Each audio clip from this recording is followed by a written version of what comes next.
Hello friends, तो आज की इस वीडियो में हम बात करेंगे अपने बीटा लैक्टम एंटीबायोटिक्स के बारे में। तो हम देख रहे थे अपनी medicinal chemistry third, B pharmacy 6 semester, और इसकी हमारी जो है यूनिट फर्स्ट चल रही थी। तो ये जो हमारा टॉपिक है बीटा लैक्टम एंटीबायोटिक्स वाला, वो हमारा पूरी की पूरी यूनिट फर्स्ट का एक सबसे ज़्यादा इंपॉर्टेंट वाला पार्ट है, क्योंकि कई बार जो है लॉन्ग में यानी कि 10 मार्क्स में हमारा कई बार सीधा आ जाता है बीटा लैक्टम एंटीबायोटिक्स, या कई बार इसके अंदर के जो हमारे पार्ट्स हैं जैसे हमारा पेनिसिलिन हो गया, सेफेलोस्पोरिन हो गया, ये हमारे कई बार 10 में आया है। इसमें भी सबसे ज़्यादा इंपॉर्टेंट हमारा है पेनिसिलिन वाला पार्ट, और कई केस में हमारा जो है बीटा लैक्टमेज इनहिबिटर्स भी हमारा शॉर्ट में यानी कि 5 या 7 मार्क्स में हमारा देखने को मिला है। अब इसके पीछे का रीज़न सिंपल ये है कि मार्केट में जो सबसे ज़्यादा हमारे एंटीबायोटिक्स यूज़ किए जाते हैं वो हमारे इन्हीं क्लास के अंदर बिलोंग करते हैं, यानी कि कुछ हमारे पेनिसिलिन के अंदर बिलोंग करते हैं, जैसे हमारा एमॉक्सिलिन हो गया, कुछ हमारे सेफेलोस्पोरिन के अंदर बिलोंग करते हैं। यही रीज़न है कि सबसे ज़्यादा हमारा जो है बीटा लैक्टम एंटीबायोटिक्स के बारे में ही क्वेश्चन वगैरह आते हैं। तो एक बात तो फिक्स है कि जो आज की ये वीडियो है ना, ये वीडियो आपको लगभग 10 से 15 मार्क्स दिलाने वाली है। तो बस आपको क्या करना है, वीडियो को पूरा कंप्लीट देखते जाना है। आज इस वीडियो में हम कंप्लीट बीटा लैक्टम एंटीबायोटिक्स के बारे में बात करेंगे। तो ऑब्वियसली बात है कि ये वीडियो थोड़ी सी लेंदी हो जाएगी, क्योंकि इसमें हम टोटल इसके बारे में बात करने वाले हैं। तो चलिए अब देखते हैं हम क्या क्या आज की इस वीडियो में कवर करेंगे। तो सबसे पहले तो हम जानेंगे कि हमारे बीटा लैक्टम एंटीबायोटिक्स एक्चुअल में होते क्या है, और ये मतलब बाकियों से अलग क्यों है, इसके बारे में थोड़ी सी बातें करेंगे। और देन हम यहाँ पर इसके हिस्टोरिकल बैकग्राउंड के बारे में बात करेंगे, फिर नोमेनक्लेचर के बारे में बात करेंगे, देन हम इसमें स्टीरियो केमिस्ट्री के बारे में बात करेंगे, और देन इसमें सबसे जो इंपॉर्टेंट हमारा पार्ट आता है वो इसमें हमारा आता है, एक हमारा आता है इसमें सार मतलब स्ट्रक्चर एक्टिविटी रिलेशनशिप, देन हमारी इसमें इंपॉर्टेंट आता है केमिकल डिग्रेडेशन, और फिर सबसे इंपॉर्टेंट हमारा इसमें आता है क्लासिफिकेशन। तो ये जो 3 चीज़ है ना, ये हमारी इस पूरे में सबसे ज़्यादा इंपॉर्टेंट है, तो इनको आपको जो है बहुत ही ज़्यादा फोकस से सुनना है। तो चलिए यहाँ स्टार्ट करते हैं, लेकिन उससे पहले हेलो दोस्तों, कैसे आप सभी लोग? आई होप आप सभी लोग बहुत बहुत अच्छे होंगे। तो आज की इस वीडियो में मैं आकाश कुमार आपका बहुत बहुत स्वागत करता हूं।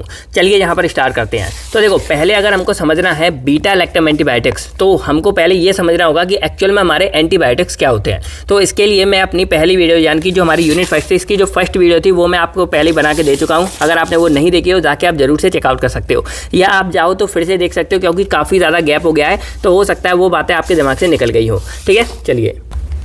तो देखो, नॉर्मली हम सब लोग जानते हैं कि जैसे अभी मैं यहाँ वीडियो बना रहा हूँ, आप लोग वीडियो वगैरह देख रहे होंगे कहीं भी बैठ के, तो हमारे आस पड़ोस में बहुत ज़्यादा जो है बैक्टीरिया ऑलवेज प्रेजेंट होते हैं हमारे एनवायरनमेंट वगैरह में, और कुछ बैक्टीरिया हमारे बॉडी के अंदर भी प्रेजेंट होते हैं, जिसमें से काफ़ी बैक्टीरिया हमारे लिए ख़राब होते हैं, नुकसानदायक, और काफ़ी हमारे लिए अच्छे भी होते हैं। ऐसा नहीं सारे खराब ही नहीं होते, कुछ हमारे लिए हेल्पफुल भी होते हैं। तो कुछ बैक्टीरिया जो हमारे बॉडी के लिए बहुत ज़्यादा नुकसानदायक होते हैं, वो क्या होते हैं, कई बार हमारी बॉडी के अंदर चले जाते हैं, या कुछ बैक्टीरिया हमारी बॉडी के अंदर पहले से प्रेजेंट होते हैं। तो ये बैक्टीरिया क्या करते हैं कि ये हमारी बॉडी में तरह तरह की बीमारियाँ बनाते हैं। जैसे एग्जांपल के देखा जाए तो टीबी हो गई हमारी, या और देखा जाए तो रेस्पिरेटरी इन्फेक्शंस हमारे, कुछ इन्फेक्शंस हमारे हो गए, यूरिनरी ट्रैक्ट इन्फेक्शन हो गए हमारे, फिर कुछ साइफिल हो गई, जैसे कुछ सेक्सुअल डिजीज हो गई, ये सब हो गई। तो बहुत सी ऐसी बीमारियां हैं जो हमें किसी ना किसी माइक्रो ऑर्गेनिज्म यानी कि बैक्टीरिया की वजह से होती हैं। तो ऐसे बैक्टीरिया को मारने के लिए हमारी कुछ दवाई बनाई गई एंटीबायोटिक्स। ये बेसिकली क्या करती हैं कि एंटीबायोटिक्स हमारी वो दवा हैं जो इन्हीं माइक्रो ऑर्गेनिज्म या इन्हीं बैक्टीरिया को मारने का काम करती हैं, और उसके बाद हमारी बॉडी में जो कुछ ऐसी बीमारियां होती हैं उनसे हमको बचाने का काम करती हैं। तो ये हमारे होते हैं बेसिकली एंटीबायोटिक्स। तो इसके बारे में हम अपनी पहली वीडियो बना चुके, सारा कुछ आपको हमने अच्छे से बताया था। अगर आपने नहीं देखो, इन द केस आपने मिस कर दी हो, तो उसको जाके आप जरूर से चेकआउट कर लेना, डिस्क्रिप्शन में आपको उसकी लिंक मैं दे दूंगा।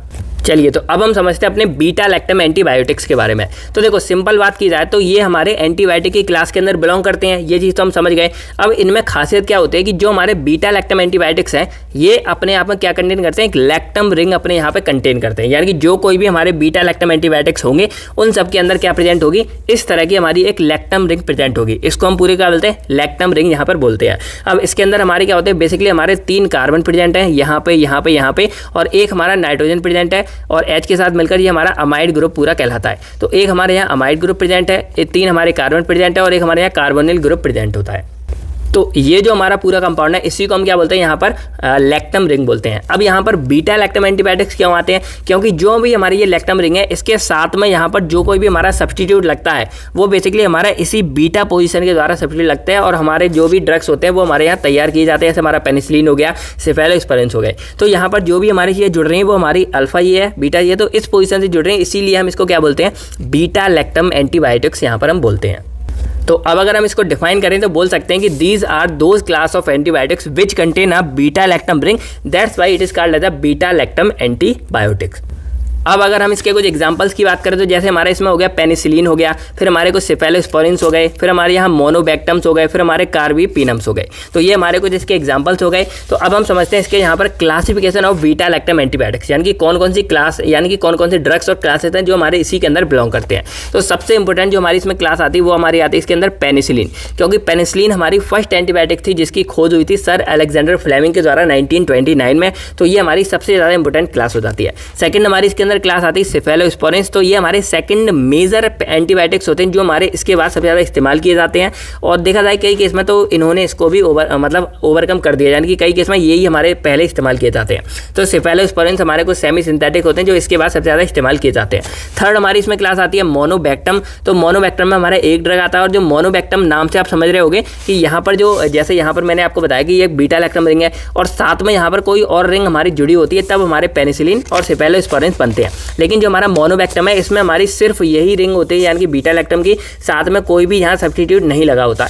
इसीलिए यहाँ मोनो मतलब एक और बैक्टम मतलब यही बीटा लैक्टम की रिंग है, इसीलिए यहाँ पे मोनोबैक्टम इसको बोला जाता है। मैकेनिज्म हमारा लगभग इनका सेम ही होता है पेनिसिलिन की तरह। और यहाँ पर एक फोर्थ क्लास और आती है, इसको हम बोलते हैं कार्बीपेनम्स। अब ये जो क्लास है ये हमारी मेडिसिनल केमिस्ट्री के सिलेबस में नहीं दी गई है, बाकी जो कॉलोजी का होगा उसमें हम इसके बारे में डिटेल में बात करेंगे। देखो सिंपल इतना समझो कि मेडिसिनल और कॉलोजी दोनों में ये चीज़ दी गई है, लेकिन जो मेडिसिनल है उसके अंदर हमें इसके स्ट्रक्चर के बारे में, इसके सार के बारे में, नॉमेनक्लेचर के बारे में, स्टीरियोकेमिस्ट्री के बारे में, ये सब चीज़ों पर ज़्यादा फोकस मारना है। केमिकल डिग्रेडेशन हो गई। और जो हमारा कॉलोजी है उसमें मेनली सबसे ज़्यादा इंपॉर्टेंट हमारा मैकेनिज्म है, और बदल बदल के कि अगर इसमें ये कर दें तो मैकेनिज्म कैसा होगा, ये कर दें तो मैकेनिज्म कैसा होगा। कुछ काइनेटिक प्रॉपर्टीज़ हो गई हमारी, यानी कि हाफ लाइफ हो गया, एलिमिनेशन लाइफ हो गई, ये सब चीज़ें हमको जो है कॉलोजी के अंदर पढ़ना है। तो ये थोड़ा सा डिफरेंस हो जाता है। तो यहाँ पर हम इसके बारे में पढ़ेंगे टोटल केमिस्ट्री के बारे में। तो अब यहाँ पर आप एक समझ लो कि क्वेश्चन किस तरह बन के आता है। तो कई केस में क्या होता है कि हमारा सीधे बन जाता है classification of beta lactam antibiotics. तो यहाँ पर आपको ये 4 क्लास हो गए, इनके नाम लिख दें और इसके अंदर आप एक आध ड्रग्स का एग्जाम्पल लिख देना। लेकिन कई केस में क्या होता है कि हमारी क्लासिफिकेशन इस तरह बन जाती है कि क्लासिफिकेशन ऑफ पेनिसिलिन या क्लासिफिकेशन ऑफ सेफेलोस्पोरिन्स। तो यहाँ पर मैंने इन्हीं की क्लासिफिकेशन यहाँ साथ में अटैच कर दी है। तो अगर कभी आता है तो पेनिसिलिन जो हमारे होते हैं ये मेनली हमारे 2 पार्ट्स में डिवाइड होते हैं। पहले हमारे आते हैं नेचुरली आप नाम से समझ रहे हो कि ये हमारे किसी बैक्टीरिया या फंगस से सीधे निकाले गए हैं, इसमें कोई भी हमने बाकी चीज़ें नहीं की है। तो इसमें हमारे 2 एग्जांपल हैं, जैसे पेनिसिलिन जी हो गया और सेकंड हमारे इसमें आता है पेनिसिलिन बी। देखो यहाँ पर पेनिसिलिन बी को शायद मैंने कहीं सेमी सिंथेटिक बोल दिया था, तो वो सेमी सिंथेटिक नहीं है। ये हमारे जो पेनिसिलिन बी है ये हमारा नेचुरली कंपाउंड होता है। बस क्या होता है कि ये हमारा इसके मुकाबले थोड़ा अच्छा असर दिखाता है। रीज़न क्या होता है कि जो पेनिसिलिन बी है ये एसिड रेजिस्टेंस है। एसिड रेजिस्टेंस का मतलब क्या है, जैसे मान लो कोई भी हम दवा खाएंगे तो वही पहले पेट में जाएगी और पेट में जाने के बाद वो HCl के साथ क्या होगी, डाइजेस्ट होगी। तो अगर कोई दवा हमारी एसिड रेजिस्टेंस नहीं है तो उस केस में क्या होगी, वो दवा हमारी पेट के HCl से खराब हो जाएगी। और अगर वो एसिड रेजिस्टेंस है तो वो पेट के HCl से हमारी बची रहेगी। तो यही यहाँ फ़र्क होता है कि ये हमारी एसिड से नहीं होती है, ये हमारी थोड़ी सी होती है, तो ये अपना थोड़ा एक्शन अच्छे से दिखा पाती है। सेकंड हमारे यहाँ पे आते हैं सेमी सिंथेटिक वाले। तो सेमी सिंथेटिक का सिंपल मतलब क्या है कि जो हमारे ये नेचुरली थे इन्हीं में हमने कुछ ना कुछ मॉडिफिकेशन करके और कुछ नए पेनिसिलिन बनाए हैं जो इसके मुकाबले ज़्यादा इफेक्टिव होंगे। अब भाई सिंपल सी बात है कि ये हमारे प्रेजेंट है। अब अगर आप कुछ नया बनाओगे तो कुछ बेहतर ही बनाओगे, तभी तो कुछ नया बनाओगे। तो बस क्या करते हैं कि यहाँ पर क्या करते हैं, ये इसमें कुछ मॉडिफिकेशन करके कुछ इसकी जो कमी होती है उसको हटा के और यहाँ पर कुछ नए अपडेटेड वर्जन बनाए हैं सेमी सिंथेटिक वाले। और मार्केट में अगर देखा जाए तो काफ़ी ज़्यादा इस्तेमाल किए जाते हैं। इसके अंदर आता हमारा एमॉक्सिलिन आ गया, फिर एम्पिसिलिन आ गया, ऑक्सासिलिन आ गया, क्लोक्सासिलिन आ गया, मेथिसिलिन आ गए। तो ये सब हमारे कुछ इसके इंपॉर्टेंट पार्ट हो गए। सेकंड हमारी इसमें आती है सेफेलोस्पोरिन्स के बारे में। तो ये बेसिकली हमारे 4 जनरेशन में डिवाइड है। अब इसकी 5वीं भी आ गई है, तो उसको हम जो है कॉलोजी वाले पार्ट में अच्छे से पढ़ लेंगे। तो first generation, second generation, third और फोर्थ। तो यहाँ पर आप अगर सिंपल समझ सकते हो कि अगर किसी के पास फर्स्ट है, उसके बाद अगर कोई सेकंड जनरेशन बना रहा है तो इसके बाद इसने कुछ अपडेट किया होगा, इसमें कोई कमी होगी, उसको बढ़ाकर इसने बनाया होगा। तो इसी तरह करते करते यहाँ से इसको वेस्ट बनाया, इससे और अच्छा बनाया, इससे और अच्छा बनाया। इस तरह हमारे यहाँ पर 4 जनरेशन में हमारे सेफेलोस्पोरिन्स डिवाइडेड होते हैं। अब इसके अंदर की कहानी जो है हम आगे पढ़ेंगे जब हम ये वाला पार्ट यहाँ पे कवर करेंगे। थर्ड हमारे मोनोबैक्टम आते हैं, इसमें एक ही ड्रग है हमारा एजिथ्रोनियम आ गया। और कार्बीपिनम्स में हमारे यहाँ 2 ड्रग है, इमीपेनम और मेरोपिनम आ गया। तो ये थी हमारी इसकी क्लासिफिकेशन। तो अब हमको समझना है यहाँ पर बीटा लैक्टम एंटीबायोटिक्स का मैकेनिज्म ऑफ एक्शन, यानी कि देखा जाए कहीं ना कहीं तो जो हमारा मैकेनिज्म ऑफ एक्शन है वो हमारा सबका ऑलमोस्ट सेम है। तो हमको एक कॉमन मैकेनिज्म समझना है। तो इसके लिए जो हमारी सेकंड वीडियो थी यूनिट फर्स्ट की वो मैं ऑलरेडी बना चुका हूँ। अगर आपने इन द केस वो मिस कर दी हो या आपने पहले देखी भी हो तो अब जाके आप उसको एक बार जरूर देख लेना। तो काफ़ी ज़्यादा दिन हो गए, 1-2 महीने होने वाले हैं, तो हो सकता है आप लोगों के दिमाग से वो चीज़ निकल गई हो। तो एक बार आप उस वीडियो को जाके जरूर देख लेना, मैं यहाँ पर शो कर दूंगा। और उसमें हमने क्या किया था कि इन चारों का जो मैकेनिज्म था, सिर्फ हमने उसके मैकेनिज्म के बारे में डिटेल्स में बात की थी, कैसे हुआ था, क्या हुआ था। तो अगर आपने नहीं देखी हो जाके आप सारा कुछ देख लेना। चलिए अभी यहाँ शॉर्ट में मैं आपको बता देता हूँ कि कैसे हमारे ये बीटा लैक्टम एंटीबायोटिक्स काम करते हैं, जिससे आपको आगे वीडियो में हेल्प मिलेगी। तो यहाँ पर देखा जाए तो हमारी टोटल 4 चीज़ें दी गई हैं इस बीटा लैक्टम एंटीबायोटिक्स में। पहले हमारे इसमें आते हैं पेनिसिलिन, दूसरे हमारे इसमें आते हैं सेफेलोस्पोरिन। और देखा जाए कहीं ना कहीं तो इन दोनों के ही हमारे जो मैकेनिज्म ऑफ एक्शन है वो हमारे ऑलमोस्ट सेम है, यानी कि लगभग हमारे सेम ही हैं दोनों के मैकेनिज्म ऑफ एक्शन। फिर हमारे इसमें थर्ड चीज़ आती है बीटा लैक्टमेज इनहिबिटर। तो इनका मेनली काम क्या होता है कि जो हमारे ये मैकेनिज्म ऑफ एक्शन है इन दोनों का, इस मैकेनिज्म ऑफ एक्शन को ये बढ़ाने का काम करते हैं। कैसे करते हैं वो मैं आपको आगे बताऊंगा। मतलब इनका खुद का कोई ऐसा एक्शन नहीं है कि भाई बैक्टीरिया को जाकर मारेंगे, बस इनका इतना काम है कि ये इन दोनों की एक्टिविटी को बढ़ा देते हैं, यानी कि इनकी पोटेंसी को बढ़ा देते हैं। कैसे करते हैं वो मैं आपको आगे बता दूंगा। फोर्थ हमारी इसमें चीज़ आती है मोनोबैक्टम्स। तो मोनोबैक्टम्स का भी लगभग हमारा पेनिसिलिन और सेफेलोस्पोरिन की तरह ही अपना काम होता है।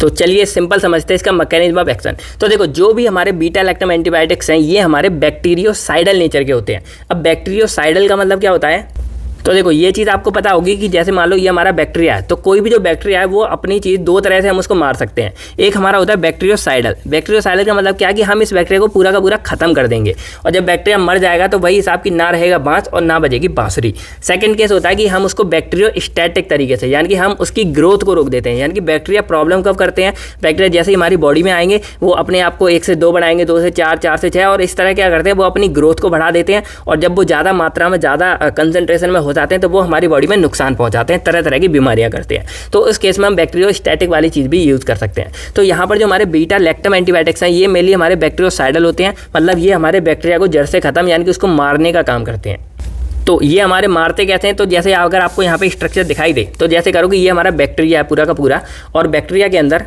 मैं आपको थोड़ा सा अच्छा स्ट्रक्चर दिखाता हूँ। तो लेट करो कि ये हमारा क्या है, बैक्टीरिया है पूरा का पूरा। अब बैक्टीरिया के अंदर हमारे यहाँ होता है न्यूक्लियस, जिसमें से आरएनए या डीएनए कोई एक चीज़ होगी। फिर ये बीच वाला पार्ट हमारा साइटोप्लाज्मा है, ये हमारे कुछ ऑर्गेनेल्स होते हैं। और ये जो आपको दिख रही होगी ये वाली जो लाइन है ये हमारी कहलाती है इसकी साइटोप्लाज्मिक मेम्ब्रेन, यानी कि सेल मेम्ब्रेन या प्लाज्मा मेम्ब्रेन बोल सकते हैं। अब इसके ऊपर हमारी प्रेजेंट होती है सेल वॉल।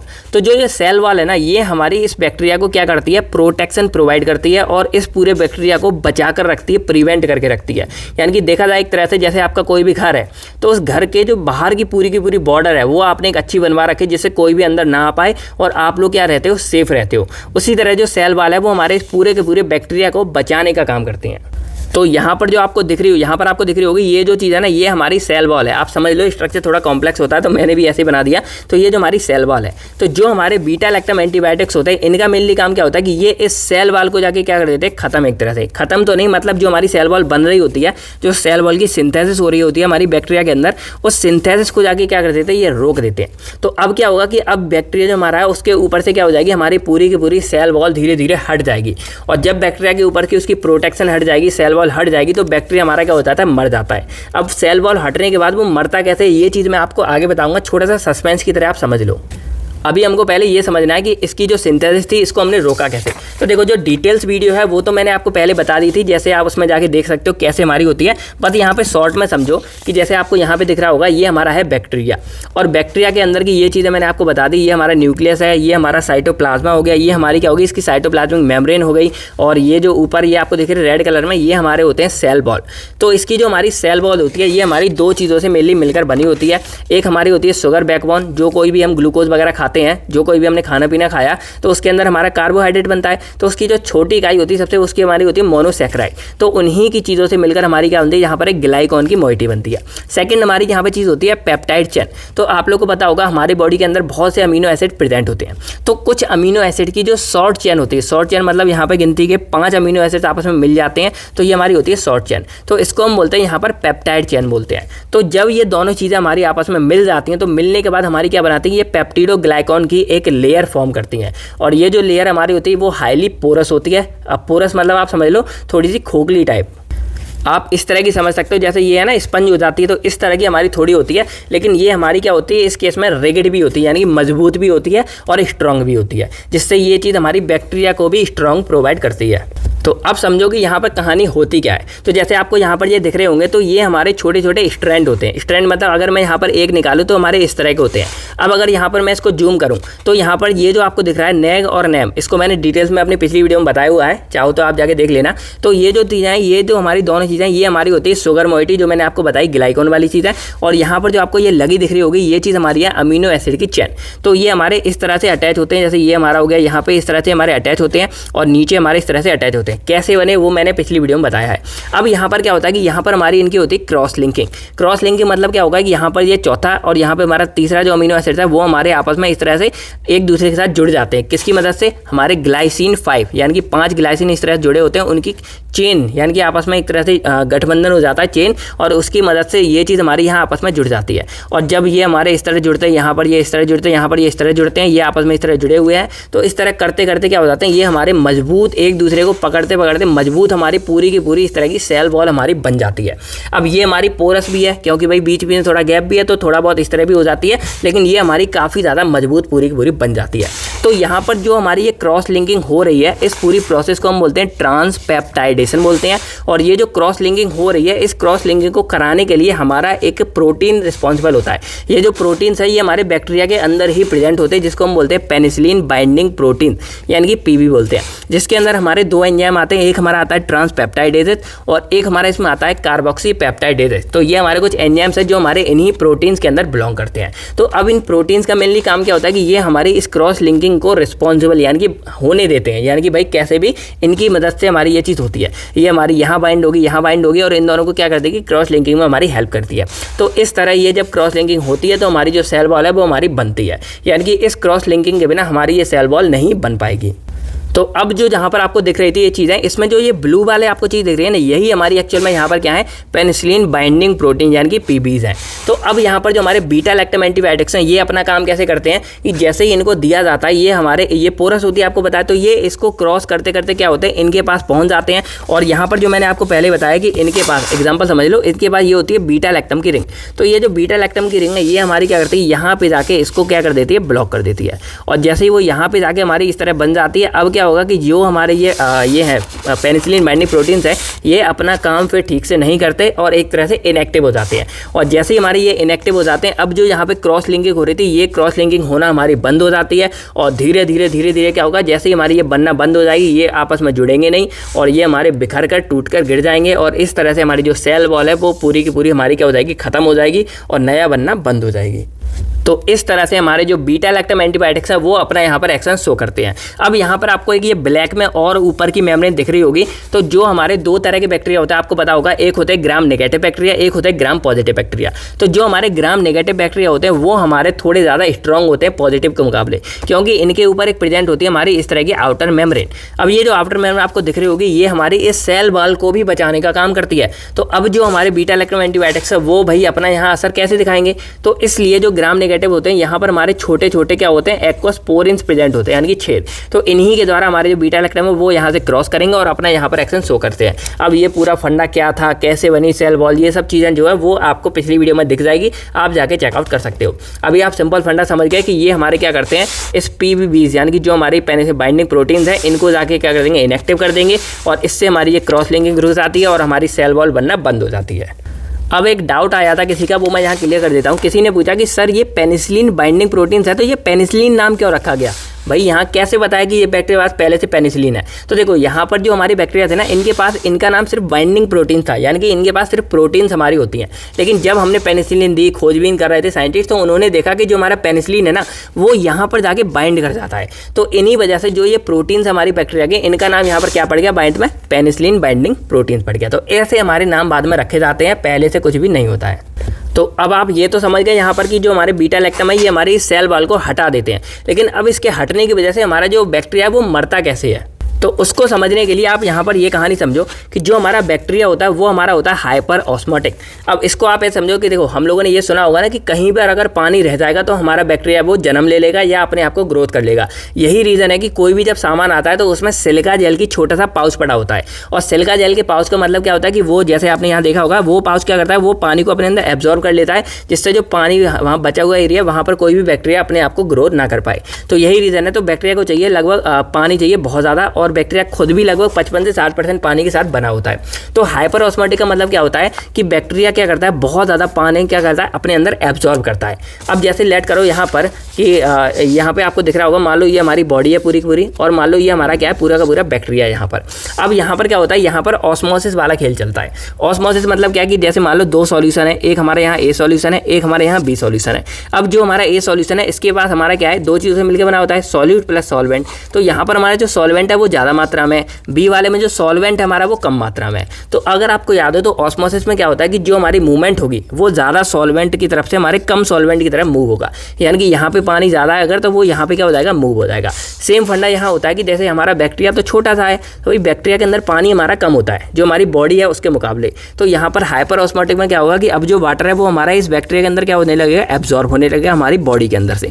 और जब वाटर हमारा इसके अंदर यहाँ एब्जॉर्ब हो जाएगा तो जो हमारा बैक्टीरिया है वो क्या हो जाएगा, स्वेल यानी कि फूल जाएगा और बहुत ज़्यादा मात्रा में अपने आप को फैलाने लगेगा।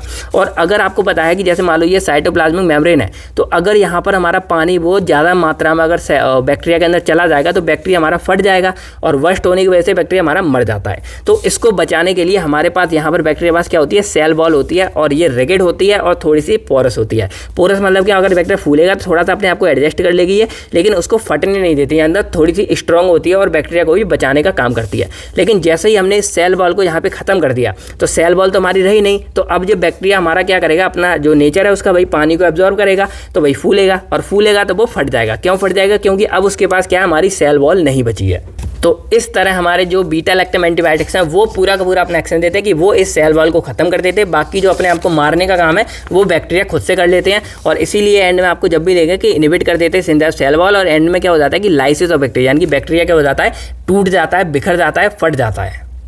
तो इस तरह अपने बैक्टीरिया जो वो अपना काम शो करते हैं। अब यहाँ पर एक पॉइंट आप जान लो कि जैसे हमारे इतने सारी दवाएं जो मैंने आपको इतनी सारी अभी ड्रग्स दिखाई, तो इन सब का जो मेनली कॉमन मैकेनिज्म होगा जो हमारे बैक्टीरिया लैक्टम का क्या होगा कि वो यहाँ पे जाके इसको बाइंड करेंगे और फिर इसको इनएक्टिवेट करेंगे। तो ये हमारा वेरी कर सकता है। जैसे मान लो कोई ड्रग अपना वो यहाँ पे जाके ज़्यादा बाइंड हो रहा है, कोई ड्रग कम बाइंड हो रहा है, तो वो जितना ज़्यादा कोई ड्रग यहाँ जाके बाइंड होगा वो उतना ज़्यादा क्या हो जाता है, स्ट्रॉन्ग हो जाता है। तो इस चीज़ पर ये हमारा वेरी कर जाता है। तो बस बताने की बात थी, तो मैंने आपको बता दिया। तो अब हमको समझने अपने ड्रग्स के बारे में। तो इसमें हमारी जो पहली आती है वो हमारी आती है इसमें पेनिसिलिन। तो जो हमारा पेनिसिलिन है वो हमारी फर्स्ट एंटीबायोटिक्स है, और इसको जो डिस्कवर किया था वो हमारे किया था सर अलेक्जेंडर फ्लेमिंग ने 1929 में। अब कैसे किया था, क्यों आया था, तो वो सब मैंने आपको पहली वीडियो में बता दिया था। क्योंकि जो कभी भी अगर एंटीबायोटिक की बात होगी तो भाई पेनिसिलिन की बात जरूर होगी, क्योंकि वो हमारा पहला एंटीबायोटिक था। तो मैंने हिस्ट्री जो थी उसको मैंने वहीं पर आपको बता दी थी। अब हम समझते हैं पेनिसिलिन का स्ट्रक्चर, क्योंकि भाई ये हमारी मेडिकल है तो हमें पहले इसका जो है स्ट्रक्चर समझना पड़ेगा। तो ये हमारा जनरल स्ट्रक्चर है पूरे का पूरे पेनिसिलिन का। अब यहाँ पर देखा जाए तो 2 रिंग हमारी मिली हुई है। अगर यहाँ ए रिंग देखा जाए तो ये हमारी है बीटा लैक्टम की रिंग जो मैंने आपको पहले दिखाई थी, और यही हमारी वो रिंग है जो अपने एक्शन को यानी कि किसी बैक्टीरिया को मारने के लिए रिस्पॉन्सिबल है। क्योंकि ये जो फिट है ना, ये हमारा क्या करता है, पेनिसिलिन बाइंडिंग प्रोटीन में जाके फिट हो जाता है और उसको इनएक्टिवेट कर देता है। सेकेंडली जो यहाँ पर आपको रिंग दिख रही होगी, ये हमारी है एक सेकेंड अलग रिंग। इसका नाम हमारा क्या है यहाँ पर, थायाजोलिडिन रिंग। थाया मतलब इसके लिए आ रहा है और जोलिडिन पूरी हमारी ये रिंग का नाम हो गया। तो ये हमारी पूरी क्या है, थायाजोलिडिन रिंग हो गई। और साइड में हमारे कुछ इसमें जो है साइड चेन लगी हुई है। तो अगर देखा जाए तो बोल सकते हैं कि जो भी हमारी ऑल पेनिसिलिन है वो हमारी क्या करती हैं, 6 अमाइनो पेनिसिलिनिक एसिड के एक न्यूक्लियस को कंटेन करती है। यानी कि जो आपको यहाँ पर ये पूरा दिख रहा होगा इतना एरिया, तो ये जो हमारे बीच के न्यूक्लियस है ना, इस न्यूक्लियस को हम क्या बोलेंगे, 6 अमाइनो पेनिसिलिनिक एसिड। अब ऐसा क्यों बोला, तो भाई 6 पोजीशन पे हमारे यहाँ अमाइनो ग्रुप जुड़ा हुआ है, इसलिए बोल रहे हैं 6 अमाइनो, और ये पूरा जो बचा हुआ पार्ट है इसको हम बोलेंगे पेनिसिलिनिक एसिड। और इसके अंदर हमारी 2 चीज़ें आती हैं, एक हमारी है बीटा लैक्टम रिंग और दूसरी हमारी आती है थायाजोलिडिन रिंग। अब इसमें कुछ हमारी साइड चेन लगी होती है जो आपको यहाँ पे दिख जाएगी। तो ये जो साइड चेन है ना, ये हमारे किसी भी जो हमारा एंटीबायोटिक्स है उसकी एंटीबैक्टीरियल स्पेक्ट्रम यानी कि जो ब्रॉड है कि नैरो है, यानी कि कौन कौन से बैक्टीरिया पे असर दिखाएगी। देखो सिंपल समझो, अगर मान लो 2 तरह के बैक्टीरिया होते हैं, एक होते हैं ग्राम नेगेटिव वाले, एक होते हैं ग्राम पॉजिटिव वाले। तो अगर कोई एंटीबायोटिक्स इन दोनों को मारने का काम करा तो वो हमारे हो गए ब्रॉड स्पेक्ट्रम यानी कि एक्सटेंड यानी कि कोई भी बड़े वाले स्पेक्ट्रम वाले। और अगर कोई बैक्टीरिया या तो नेगेटिव को मारे या पॉजिटिव को किसी एक को मारा तो वो हमारे हो जाते हैं नैरो स्पेक्ट्रम वाले बैक्टीरिया हो जाते हैं। तो ये जो हमारे स्पेक्ट्रम है यानी कि कितनी वो अपने रेंज दिखा रहा है एंटीबैक्टीरियल एक्टिविटी, वो हमारी इस वाली चेन पे यहाँ पे डिपेंड करती है। सेकंड हमारी जो फार्माकोलॉजिकल प्रॉपर्टीज़ है वो भी हमारी इस पर डिपेंड करती हैं, और जो कोलॉजिकल प्रॉपर्टीज़ हैं इसको हम कोलॉजी के अंदर ही पढ़ेंगे, यहाँ पर हम इसको नहीं पढ़ेंगे। तो यहाँ पे जो इंपॉर्टेंट पार्ट है वो हमने समझ लिया कि इसका एक जनरल स्ट्रक्चर आपको ये याद करना पड़ेगा, क्योंकि कई केस में 2 नंबर में या 1 में आ जाता है कि स्ट्रक्चर आपको बनाना है पेनिसिलिन का। तो ये हमारा एक जनरल स्ट्रक्चर है। आर वाली जगह हम अलग अलग कंपाउंड जोड़ते जाएंगे और हमारे नए नए कंपाउंड बनते जाएंगे। तो ये हमारा पेनिसिलिन का पूरा स्ट्रक्चर हो गया। अब इसको हम जो मतलब ऑब्टेन करते हैं वो हम करते हैं यहाँ पर, एक होता है हमारा पेनिसिलियम नोटाटम जिसके द्वारा हमारी इसकी खोज हुई थी, लेकिन करंटली इसको कहाँ से लेते हैं हम, पेनिसिलियम क्रायोसोजिनम। ये हमारा एक बैक्टीरिया फंगस है जिसके द्वारा हमको ये बैक्टीरिया जो है ये पेनिसिलिन जो एंटीबायोटिक है वो हमको यहाँ पर मिलती है। तो ये आप यहाँ पे समझ गए होंगे। बाकी देखा जाए तो जो हमारे सेमी सिंथेटिक वाली पेनिसिलिन जो मैंने आपको बताई थी, ये हमारी रेजिस्टेंस होती है स्टमक एसिड के द्वारा, यानी कि इसको हम ओरली भी खा सकते हैं। जो मैंने आपको पहले बताया कि जब हम इसको ओरल लेते थे तो जो पेट का HCl है वो हमारा उसको खराब कर सकता था। तो उसके लिए हमने सेमी सिंथेटिक बनाई जो हम ओरली ले सकते हैं, क्योंकि वो हमारी स्टमक एसिड के लिए रेजिस्टेंस होती है, यानी कि हमारा पेट का एसिड उसको खराब नहीं कर सकता। बाकी जो हमारी सेमी सिंथेटिक वाली हैं वो रेजिस्टेंस होती है हमारी पेनिसिलिनेज के बारे में। तो अब आप लोगों के लिए फिर एक डाउट आ गया कि ये पेनिसिलिनेज क्या चीज़ है। तो देखो, जैसे आपको यहाँ पता है कि ये हमारा है एक बैक्टीरिया, और यहाँ पे नेगेटिव वाला भी है पॉजिटिव वाला भी है। तो जो हमारे बैक्टीरिया होते हैं ये अपने आप को बचाने के लिए, देखो ये मैं आपको हमेशा बोलता हूँ कि ऊपर वाला किसी के लिए अन्याय नहीं करता। हमको को ये चीज़ें दी तो वहाँ पर बैक्टीरिया के पास उन्होंने एक चीज़ दिया कि बैक्टीरिया कुछ एंजाइम को रिलीज़ करता है, और उन एंजाइम का नाम क्या होता है, बीटा लैक्टमेज। ऐसी वर्ड लग गया ना तो लैक्टमेज हो गया। और इसमें 2 तरह के मेन आते हैं, एक हमारा आता है पेनिसिलिनेज और एक हमारा इसमें आता है सेफेलोरिनेज, यानी कि जो सेफेलोस्पोरिन्स को रोकने का काम करता है। अब ये जो एंजाइम्स है इनका मेनली काम क्या होता है कि जैसे ये एंजाइम दिए जाते हैं, ये जो हमारा बीटा लैक्टम की जो रिंग होती है ना उसको खोल देता है, यानी कि उसको खत्म कर देता है। और इससे क्या होगा कि मान लो इस बैक्टीरिया ने ये चीज़ हमारे यहाँ रिलीज़ कर दी। अब जैसे ही हमारी ये पेनिसिलिन रिलीज़ हो गया, अब कोई भी मान लो बीटा लैक्टम एंटीबायोटिक्स आ रहा है तो क्या करेगा, ये उस एंटीबायोटिक को खत्म कर देगा, और अब वो जो एंटीबायोटिक है वो अपना असर यहाँ पर नहीं दिखा पाएगा। तो ये एक मेजर प्रॉब्लम थी जिसका सॉल्यूशन बाद में साइंटिस्ट लोगों ने ढूंढ लिया था, और उसको हम इस वीडियो में आगे पढ़ने भी वाले हैं। तो बस यहाँ पर यही बताया गया कि जो हमारे सेमी सिंथेटिक वाले, यानी कि जो चीज़ हमारी दोबारा नेचुरल वाले नहीं, जो हमारे ये दोबारा बनाए गए थे, ये हमारे इस तरह बनाए गए थे कि इसमें जो पेनिसिलिनेज जो एंजाइम होता है बैक्टीरिया रिलीज़ करता है पेनिसिलिन को मारने के लिए, वो अपना असर थोड़ा सा कम दिखा पाए, और हमारा पेनिसिलिन जो है वो अपना असर ज़्यादा दिखा पाए। तो इस तरह ये चीज़ हमारी यहाँ पर काम करती है। अब हम समझते हैं इसके नोमेनक्लेचर के बारे में। तो जो हमारे पेनिसिलिन है इसको 2 तरह से हम इसका नामांकन कर सकते हैं भाई। पहला हमारा इसमें तरीका आता है केमिकल एब्स्ट्रैक्ट सिस्टम। तो जैसे आपको यहाँ दिख रहा होगा ये हमारा जनरल स्ट्रक्चर है। तो इस सिस्टम के अकॉर्डिंग हम यहाँ पर जो सल्फर है इसको हम प्रायोरिटी ज़्यादा देंगे, और यहाँ से हम इसको गिनना शुरू करेंगे 1 2 3 4, और इसके बाद हम इधर आएंगे क्योंकि ये हमारी पहली रिंग है। तो 1 2 3 4 5 और 6 7। तो इस तरह हम इसकी क्या करेंगे, यहाँ पे नंबरिंग करेंगे और इसी के अकॉर्डिंग हम सारा नाम रखेंगे। तो अगर इस सिस्टम के अकॉर्डिंग देखा जाए तो जो हमारा इसका नाम आता है वो हमारा क्या आता है, 6 एसाइल अमीनो, यानी कि यहाँ पर आपको दिख रहा होगा 6 एसाइल, ये हमारा एसाइल ग्रुप हो गया, और ये हमारा अमीनो हो गया 6 एसाइल अमीनो। और सेकंड पोजीशन पे 2 डाईमिथाइल है तो 2 डाईमिथाइल, और थर्ड पोजीशन पे हमारे कार्बोक्सिलिक एसिड है, तो ये हमारा आ गया, यानी कि 6 acyl amino 2 dimethyl 3 carboxylic acid. तो ये हमारा नाम आ गया इसके अकॉर्डिंग, केमिकल एब्स्ट्रैक्ट सिस्टम के अकॉर्डिंग। सेकंड हमारा इसमें आता है यूएसपी सिस्टम, यानी कि यूनाइटेड स्टेट फार्माकोपिया सिस्टम। तो इसके अकॉर्डिंग अगर देखा जाए यहाँ पर तो नंबरिंग जो होगी वो हमारी इस एन के थ्रू हम स्टार्ट करेंगे, और जब एन से स्टार्ट करेंगे तो हमारी बनेगी 1 2 3 4 5। अब इधर जाएगा नहीं क्योंकि ये पहले ही हमने काउंट कर लिया था, तो इधर आ जाता है 6 और 7। तो इस तरह हमारी बनती है 1 2 3 4 5 6 7। तो ये हमारे 7 वाला पूरा कंपाउंड होता है। अब अगर इसकी हम नामांकन करें तो क्या कर सकते हैं कि 4th आया, यानी कि यहाँ पर चौथी पोजीशन पे हमारा क्या थाया ग्रुप है, तो 4th आया, और पहली पोजीशन में हमारा क्या एजा ग्रुप है, तो एजा। और बाईसाइक्लो मतलब यहाँ पर क्या आ रहा है कि 2 हमारी रिंग है तो बाईसाइक्लो आ गया, और पूरा 7 है तो हमारा क्या आ जाएगा, हेप्टोन आ जाएगा। ONE क्यों आ गया, क्योंकि 7वीं पोजीशन पे क्या है, एक डबल बॉन्ड O लगाए तो ऑन ग्रुप हो गया हमारा। तो इस तरह हमारा ये पूरा बन जाता है 4th आया 1 एजा बाईसाइक्लो हेप्टोन। अब ये चीज़ आपको याद करनी पड़ेगी क्योंकि ये हमारे जो नामकरण है हमारे यहाँ पर आ सकते हैं। अब हम समझते हैं इसकी स्टीरियोकेमिस्ट्री ऑफ पेनिसिलिन के बारे में। तो यहाँ पर आपको ये स्ट्रक्चर बना दिख रहा होगा। देखो, कभी भी अगर स्टीरियोकेमिस्ट्री आती है बिल्कुल घबराना नहीं है, क्योंकि अगर आती भी है तो 2-3 चीज़ों के साथ आएगी, मतलब अकेले 5 नंबर में अभी नहीं आती है, 2 या 3 नंबर में आती है। तो 1 नंबर का तो आपको ये स्ट्रक्चर बना देना है भाई, सिंपल सी बात है।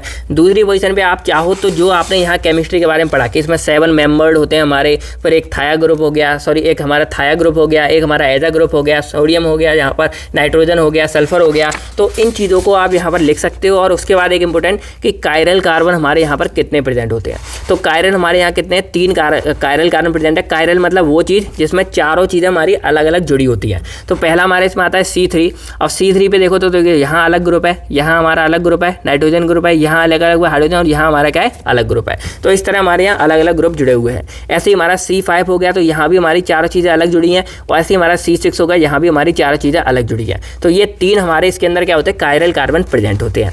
अब अगर इस पूरे की हम एब्सोल्यूट कन्फिगरेशन निकाली जाए तो देखो स्टीरियो केमिस्ट्री मैंने 4th सेम में आपको पढ़ाया था, R और S वाला, तो वही सिस्टम आपको यहाँ निकालना होता है। और उसके अकॉर्डिंग हमने निकाला तो ये पता लगा कि जो 3rd पोजीशन है इस पे हमारा होता है S, यानी कि S कन्फिगरेशन। जो 5th पोजीशन है यहाँ पर हमारी होती है R कन्फिगरेशन, और जो 6th पोजीशन है कार्बन यहाँ पर हमारी होती है R कन्फिगरेशन। तो इसकी जो एब्सोल्यूट स्टीरियो केमिस्ट्री बनती है वो बनेगी 3S ratio 5R ratio 6R। तो ये हमारी इसकी पूरी बनती है स्टीरियो केमिस्ट्री। आप बस यहाँ याद कर लो, क्या आप यहाँ पे इतना निकालोगे, कभी 1-2 नंबर में ही ये चीज़ हमारी आ जाती है। अब समझते हैं हम इसका एक सबसे इंपॉर्टेंट पार्ट, वो हमारा रहेगा सार यानी कि स्ट्रक्चर एक्टिविटी रिलेशनशिप। तो अगर यहाँ पर आपको देखो तो देखो मैंने यहाँ पर एक सिंपल तरीका निकाला है जो मैं आपको हमेशा बताता हूँ। सबकी आप नंबरिंग कर दो और हर नंबर पे क्या क्या चेंज हो रहा है वो चीज़ आप यहाँ पर लिख सकते हो। तो यहाँ पर देखा जाए तो ये हमारा पूरा पेनिसिलिन का स्ट्रक्चर है, और यहाँ पर हमने CS सिस्टम के तहत यहाँ पे S से यानी कि सल्फर से हमने इसकी नंबरिंग शुरू किया। तो यहाँ हो गया 1 2 3 4 5 6 7, ये हमारी इसकी नंबरिंग हो गई। और अगर वैसे देखा जाए तो यहाँ पे हमारी 2 रिंग है। तो अगर इसके बारे में मैंने ये बातें कुछ लिख दी हैं, अगर आप चाहो तो ये लिखो, वरना आप क्या कर सकते हो कि डायरेक्टली पोजीशन 1 पे क्या चेंज है, पोजीशन 2 पे, इस तरह करके आप शॉर्ट में भी यानी कि इतने में आप क्या कर सकते हो, सिर्फ सार को निपटा सकते हो, जो मैं आपको हमेशा बताता हूँ। तो सिंपल देखा जाए तो जो हमारा पेनिसिलिन मॉलिक्यूल्स है ये हमारा क्या होता है, बीटा लैक्टम की रिंग को अपने पास क्या करता है, कंटेन करता है। और जो बीटा लैक्टम की रिंग है ये हमारी एक अनस्टेबल रिंग होती है, क्योंकि इसमें क्या होता है, स्ट्रेन ज़्यादा होता है। अब ये स्ट्रेन वाला फट्टा मैं आपको बता के कन्फ्यूज नहीं करूँगा, आप चाहो इस बात को यहाँ स्किप भी कर सकते हो। सिंपल बोलो कि जो पेनिसिलिन की हमारा मॉलिक्यूल्स है ये 2 रिंग को आपस में फ्यूज़ करके रखता है। पहली हमारी यहाँ आती है बीटा लैक्टम की रिंग, और दूसरी हमारी यहाँ आती है 5 मेंबर्ड की थायाजोलिडिन की रिंग। अब यहाँ पर एक बार लिखी हुई है कि जो हमारा बीटा लैक्टम की ये रिंग है ना, यही हमारी एक्चुअल में क्या होती है, रिस्पॉन्सिबल होती है एंटीबायोटिक एक्टिविटी के लिए। तो ये बात चाहो तो आप लिख सकते हो, वरना कोई बात नहीं। बाकी जो यहाँ पर ये साइड चेन आपको दिख रही होंगी, ये जो साइड चेन है ये हमारी फार्माकोलॉजिकल एक्टिविटी और एंटीबैक्टीरियल स्पेक्ट्रम के लिए हमारी रिस्पॉन्सिबल होती है, जो मैं आपको पहले बता चुका था। तो ये चीज़ हमारी यहाँ हो गई। अब हम बात करते हैं सब्सटीट्यूट, यानी कि हम कहाँ कहाँ पर इसमें चेंज कर सकते हैं, जो हमारा मेन सार होगा यहाँ पर। तो मैंने सबको पोजीशन के अकॉर्डिंग यहाँ पर बताया हुआ है, जिससे थोड़ा बहुत आसान हो जाता है लोगों के लिए। तो चलते सबसे पहले पोजीशन फर्स्ट को समझते हैं। तो पोजीशन फर्स्ट पे हमारा लगा हुआ है सल्फर ग्रुप, जो क्या है, एसेंशियल है किसी की एक्टिविटी यानी कि एंटीबैक्टीरियल एक्टिविटी के लिए। तो अगर यहाँ पर ऑक्सीडाइज करके हम किसी दूसरे को लगाते हैं, यानी कि कोई सल्फोन हो जाता है या सल्फोक्साइड हो जाता है, तो ये हमारे क्या करेगा, जो मेन एक्टिविटी है एंटीबैक्टीरियल वाली उसको डिक्रीज कर देगा। हालांकि वो क्या करेगा, उसकी एसिड स्टेबिलिटी को बढ़ा देगा, जिससे वो ओरली हमारा इंप्रूव हो जाएगा। लेकिन अगर उसकी एक्टिविटी ही खत्म हो गई एंटीबैक्टीरियल वाली, तो भाई कोई मतलब ही नहीं है। इसलिए हम क्या करेंगे, यहाँ पर कोई चेंज नहीं करेंगे और यहाँ पर हम इसकी ऑक्सीडाइज नहीं कर सकते। तो ये एक हमारा क्या हो गया, पहला पोजीशन पे पॉइंट हो गया। बस आपको क्या करना है, ये स्ट्रक्चर याद रखना है और नंबरिंग आपको याद रखनी है कौन सी किया, और उसके बाद बस आपको याद रखना है कि किस पे हमने क्या किया। यहाँ पर हम कुछ भी चेंज नहीं करेंगे, क्योंकि यहाँ पर अगर ऑक्सीडाइज करके हम सल्फोन या सल्फोक्साइड लगाते हैं तो इसकी एक्टिविटी हमारी क्या हो जाएगी, खत्म हो जाएगी। बस इतना आपको याद रखना है। हमारी जो सेकंड पोजीशन आती है, यहाँ पर हमारे 2 डाईमिथाइल ग्रुप लगे हुए हैं, और डाईमिथाइल ग्रुप हमारे यहाँ पर एक्टिविटी के लिए एसेंशियल है। तो बस हमको क्या करना है, इसमें कोई भी सब्सटीट्यूशन हमें नहीं करना है। तो बस इतना आपको याद रखना है कि दूसरे में हमको कुछ भी चेंज नहीं करना है। जो हमारी थर्ड पोजीशन है, यहाँ पे हमारा लगा हुआ है कार्बोक्सिलिक ग्रुप लगा हुआ है। तो अगर हम यहाँ पर किसी को अल्कोहल या ईस्टर के साथ हम इसको चेंज कर देते तो हमारी जो एक्टिविटी है वो हमारी डाउन हो जाएगी। तो हमको क्या करना है, ये भी हमारा एसेंशियल एक्टिविटी के लिए, हमें इसमें कोई भी चेंज नहीं करना है। अब जो हमारी फोर्थ पोजीशन है, यहाँ पर हमारा लगा हुआ है एक एजर यानी कि नाइट्रोजन ग्रुप। तो ये भी हमारा बहुत ज़्यादा एसेंशियल है, क्योंकि भाई बीटा लैक्टम की रिंग ही इसकी पहचान है, तो इसको हम बिल्कुल हटा नहीं सकते। ये हमारी एसेंशियल है एक्टिविटी के लिए, तो यहाँ भी कोई चेंज नहीं करेंगे। अब जो हमारी फिफ्थ पोजीशन है, यहाँ पर भी हम कोई चेंज नहीं कर सकते, क्योंकि यहाँ पहले से हमारी ये चीज़ यहाँ जुड़ी हुई है। तो फिफ्थ पोजीशन पे भी कोई सब्सटीट्यूट हम नहीं लगाएंगे, तो ये भी हमारा सेम हो गया। सिक्स पोजीशन की बात करें तो यहाँ पर हमारा चेंज हो गया, क्योंकि ये जो जगह है ना, यहीं पर हमारे ड्रग्स लग लग के अलग अलग हमारा कंपाउंड यहाँ पर बनता है। तो वही यहाँ लगा हुआ है कि substitute are allowed on the side chain of R, यानी कि जो आर है हमारा वहाँ पे सब्सटीट्यूट हम लगा सकते हैं। तो अगर हम इस आर वाली पोजीशन पे कोई सा इलेक्ट्रॉन विदड्रॉइंग ग्रुप लगाते हैं तो इससे क्या हो जाएगा कि जो हमारा कंपाउंड की इलेक्ट्रॉन डेंसिटी कम हो जाएगी। आप ये चीज़ छोड़ो, आप इतना समझो कि अगर यहाँ पर हम कोई भी इलेक्ट्रॉन विदड्रॉइंग ग्रुप लगाते हैं तो ये जो पूरा कंपाउंड है इसकी एसिड स्टेबिलिटी हमारी बढ़ जाएगी। अब एसिड स्टेबिलिटी का मतलब क्या है कि यहाँ पर हम इसको लगा के हम इसको ओरली ड्रग दे सकते हैं, यानी कि हम इसको मुँह के द्वारा दे सकते हैं, जिससे हमारे जब ये पेट में जाएगा जाएगा, तो एसिड के द्वारा ये चीज़ हमारी खराब नहीं होगी। तो इसलिए ये हमारा बढ़िया है कि इसको हम क्या कर सकते हैं यहाँ पर कि अगर कोई हम इलेक्ट्रॉन विथड्रॉइंग ग्रुप लगा दें तो इसको हम ओरली यहाँ पर दे सकते हैं। एग्जाम्पल्स आपको आगे देखने को मिल जाएंगे। अब यहाँ पर एक और चीज़ आती है कि अगर यहाँ पर हम कोई सा बल्कि ग्रुप लगा देते हैं, तो जब हम इसको कोई बल्कि ग्रुप लगा देंगे तो जो हमारा बीटा लैक्टमेज है उसके खिलाफ ये हमारा अच्छा काम करेगा। चलो ऐसे समझो क्या होता है, तो लेट करो कि यहाँ पर हमने कोई बड़ा ग्रुप लगा दिया, तो जब हम यहाँ पे बड़ा ग्रुप लगाते तो वो हमारा बड़ा ग्रुप इस तरह से आ जाता है यहाँ पे। तो अब जो हमारे बीटा लैक्टमेज जो एंजाइम थे, जो बैक्टीरिया रिलीज करा था हमारे पेनिसिलिन को खत्म करने के लिए, वो हमारे क्या कर रहे थे, यहाँ पे जाके अपना असर दिखा रहे थे। लेकिन अगर हम कोई आर वाला बड़ा ग्रुप जोड़ देते हैं तो हमारा इस तरह लचक के क्या आ जाएगा, इसके सामने आ जाएगा। तो अब अगर कोई भी हमारा एंजाइम आता है तो वो इससे पहले टकराएगा, और जब इससे टकराएगा तो जो हमारा पेनिसिलिन है वो हमारा सेफ रहेगा। इसीलिए बोला जाता है कि अगर हम यहाँ पर कोई बड़ा ग्रुप ये लगा देते तो ये हमारी इस पेनिसिलिन को बचाने का भी काम करता है और अपनी एक्टिविटी भी बड़ी दे सकता है। तो यही था कि अगर यहाँ पर हम कोई सा बल्कि ग्रुप यानी कि एक बड़ा सा ग्रुप जोड़ देते तो वो हमारा क्या करेगा, मोर रेजिस्टेंस हो जाएगा बीटा लैक्टमेज, यानी कि जो एंजाइम हमारे बैक्टीरिया खराब कर रहे थे उसके खिलाफ हमारा अच्छा काम करेगा। तो ये हमारा होता है 6 पोजीशन पे।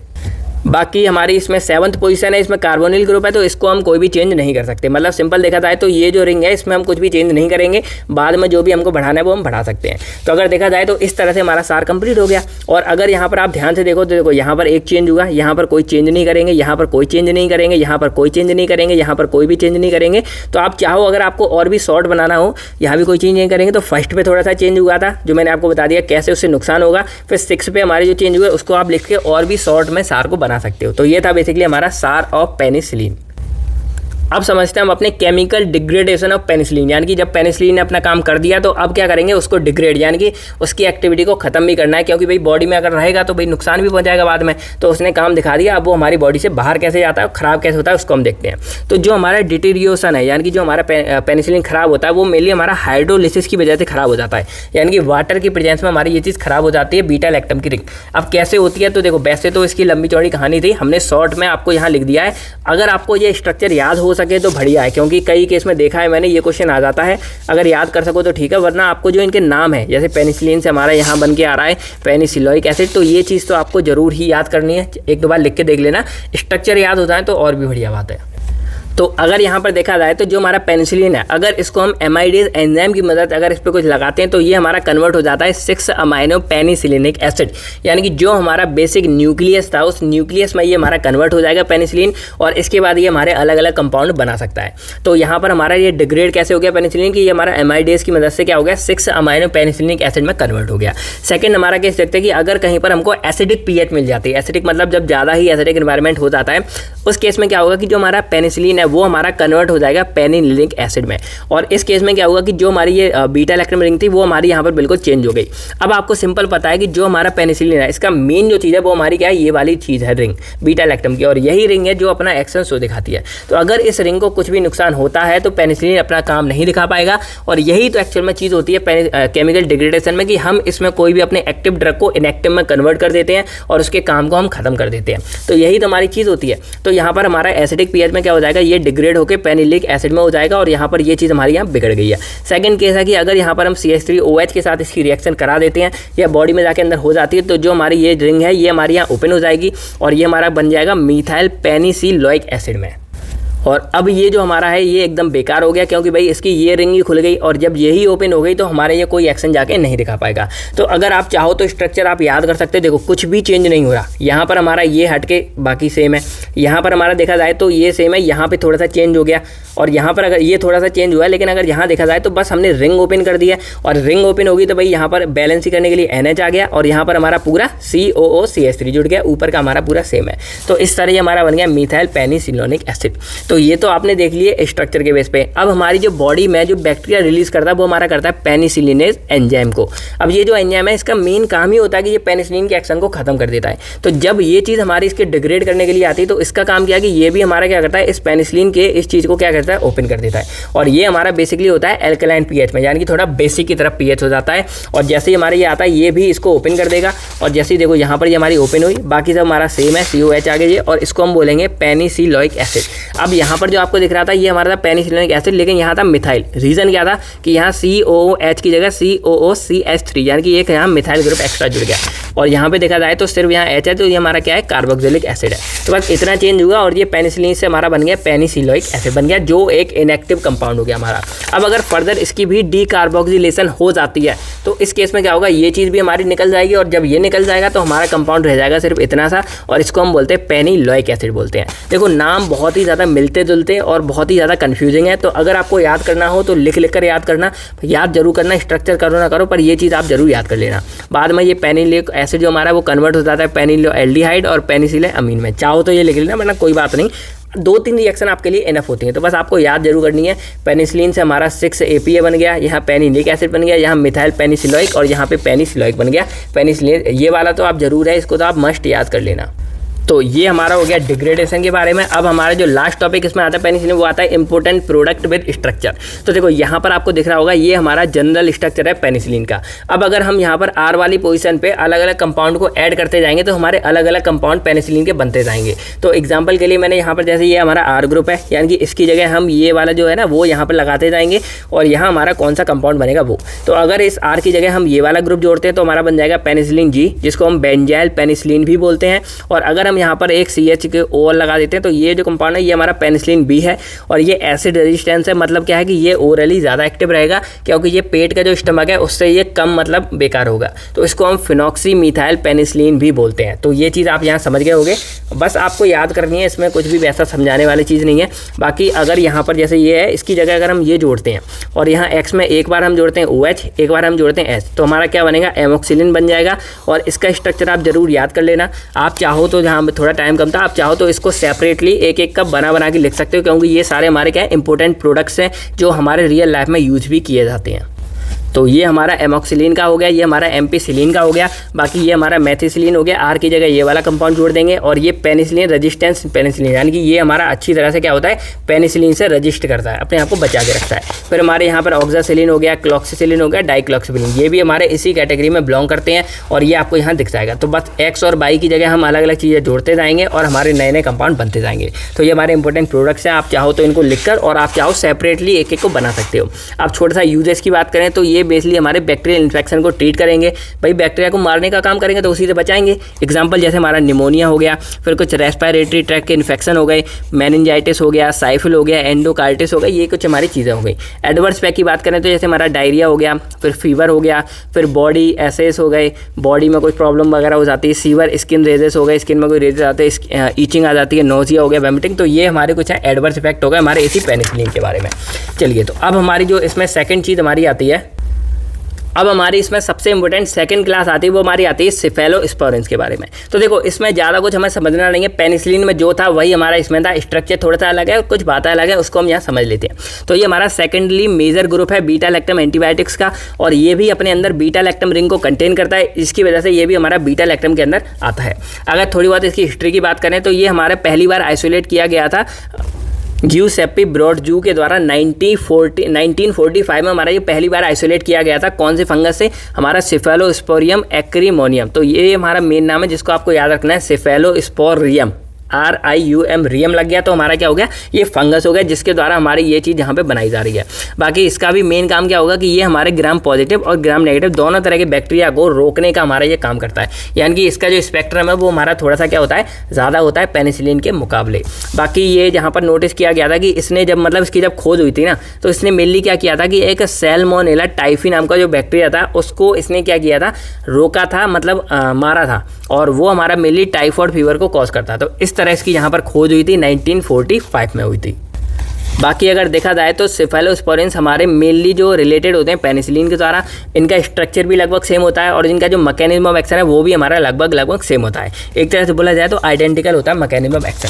तो अब हमको समझना है वो है इसके स्ट्रक्चर के बारे में। एक और बात समझ लो कि जो हमारे सेफेलोस्पोरेंस है वो मोस्टली सेमी सिंथेटिक होते हैं हमारे, और ये हमारा सेफेलोस्पोरेंस C जो एक कंपाउंड होता है उसके द्वारा हमारे मेनली सेफेलोस्पोरेंस जो हम बनाए जाते हैं। तो ये बात आप समझ लो, छोटी सी बात थी। अब हम समझते हैं इसके यहाँ पर स्ट्रक्चर के बारे में। तो यहाँ पर आपको दिख रहा होगा ये हमारा सेफेलोस्पोरेंस का स्ट्रक्चर है। अब यहाँ पर ये हमारी जो है वो बीटा लैक्टम की रिंग है, और ये जो हमारी रिंग है ये हमारी है डाईहाइड्रोथायाजीन। तो ये हमारी डाईहाइड्रोथायाजीन की रिंग है, और ये आपस में क्या होती हैं, फ्यूज होती हैं यहाँ पर। और अगर यहाँ पर बात करें तो इनके जो न्यूक्लियस है यानी कि इन दोनों को अगर मिला के बोला जाए तो हम बोल सकते हैं 7 अमाइनो सिफेलोस्पोरेनिक एसिड, यानी कि 7 ACA। जैसे वहाँ पर हमारा हो रहा था 7 अमीनो पेनिसिलिनिक एसिड, वैसे यहाँ क्या हो रहा है 7 अमीनो सिफेलोस्पोरेनिक एसिड हो रहा है यहाँ पर, ठीक है। वहाँ 6 था, यहाँ पे हमारा 7 हो रहा है, क्योंकि ये जो पूरा कंपाउंड है हमारा 8 वाला कंपाउंड है, क्योंकि यहाँ पर जो हमारी ये चीज़ थी ना वो एक चीज़ से हमारी बढ़ गई है, एक मेंबर हमारे यहाँ पर ज़्यादा हो गया हमारा। तो ये कुछ बातें हैं जो आपको यहाँ दिख जाएगा, स्ट्रक्चर आपको दिख गया और रिंग आपको यहाँ दिख जाएगी, और ये हमारी बीटा लैक्टम और दोनों के साथ मिलकर बनी होती है। और सेम कहानी इसमें भी है कि ये वाली जो हमारी रिंग है, हाँ यहाँ पर हम जो सब्सटीट्यूट कर सकते हैं वो 2 जगह कर सकते हैं, ये आपको याद रखना है। एक हमारी यहाँ R1 और एक हमारी यहाँ R2, ये जो 2 जगह है यहाँ पर हम अलग अलग कंपाउंड्स को अपने अलग अलग कंपाउंड्स को यहाँ जोड़ेंगे, अलग अलग चीज़ों को जोड़ेंगे और हमारे जो कंपाउंड्स हैं वो नए नए हमारे बनते चले जाएंगे।